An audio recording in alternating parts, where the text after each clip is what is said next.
इधर मध्य प्रदेश के मुख्यमंत्री डॉक्टर मोहन यादव पर जमीन को लेकर कांग्रेस के आरोपों पर भाजपा प्रदेश अध्यक्ष हेमंत खंडेलवाल ने कड़ी प्रतिक्रिया दी है। उनका कहना है कि आरोप कांग्रेस द्वारा प्रायोजित राजनीतिक षड्यंत्र है। भाजपा नेतृत्व का स्पष्ट मानना है कि सीएम डॉक्टर मोहन यादव के परिवार का संपत्ति का व्यवसाय पुराना है और कांग्रेस केवल राजनीतिक लाभ लेने के लिए तथ्यों को तोड़ मरोड़ कर पेश कर रही है।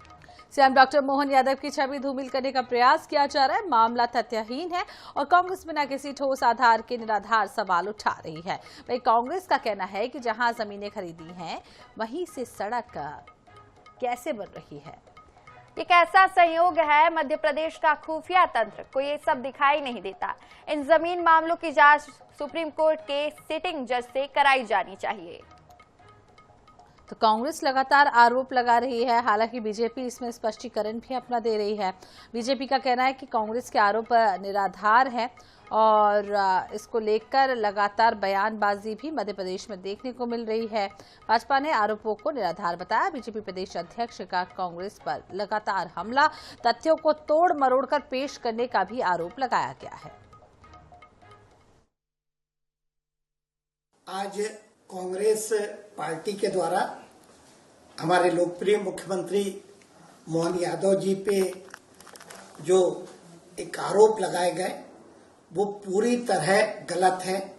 भ्रम की स्थिति पैदा करने का प्रयास कांग्रेस और उनके नेताओं के द्वारा किया जा रहा है।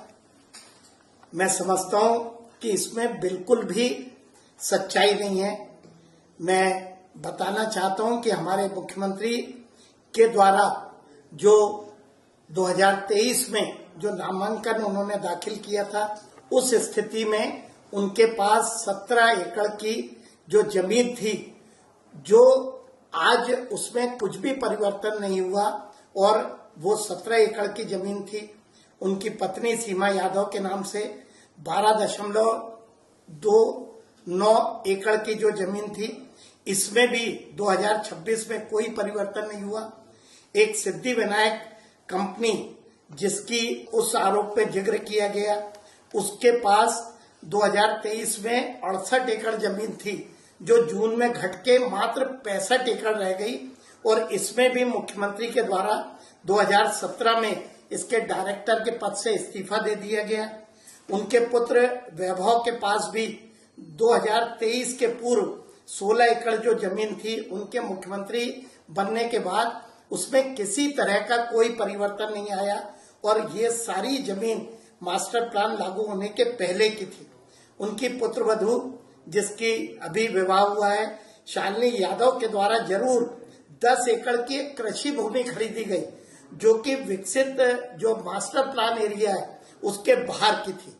जो रिश्तेदारों का जिक्र उस आरोप पे किया गया है वो पूरी तरह से गलत है। मुख्यमंत्री और उनके परिवार का कोई उससे लेना देना नहीं है। मध्य प्रदेश को इस देश के सबसे विकसित राज्यों में ले जाने का काम हमारे जो लोकप्रिय मुख्यमंत्री मोहन यादव जी कर रहे हैं, उनके खिलाफ एक षड्यंत्र का काम कांग्रेस पार्टी कर रही है। मैं कांग्रेस पार्टी पे यह आरोप लगाना चाहता हूं कि जब जब एक पिछड़े वर्ग का मुख्यमंत्री इस प्रदेश को मिला, चाहे उमा भारती हो, चाहे शिवराज सिंह चौहान हो या हमारे मोहन यादव हो, उनके खिलाफ षड्यंत्र करके उनको कमजोर करने का काम कई लोगों के द्वारा किया गया। समाज के ठेकेदार जिन्हें प्रदेश में पिछड़े वर्ग का नेतृत्व स्वीकार नहीं होता, वे लगातार इस तरह के षड्यंत्र करते हैं और इस तरह एक लोकप्रिय मुख्यमंत्री को कमजोर करने का काम करते हैं। मैं पूरी विनम्रता के साथ, पूरी कड़ाई के साथ कांग्रेस के आरोपों का खंडन करता हूं। रिपोर्ट्स के अनुसार लगभग 111 एकड़ जमीन ऐसी जगहों पर खरीदी गई जो सड़कों, हाईवे की अधोसंरचना परियोजना से प्रभावित क्षेत्र है। क्या केवल सहयोग है या प्रयोग है? जमीन खरीदो और योजना लेके आओ। सभी भूमि सौदों में स्वतंत्र सुप्रीम कोर्ट के सिटिंग जज से न्यायिक जांच हो, निष्पक्षता पर काम होगा।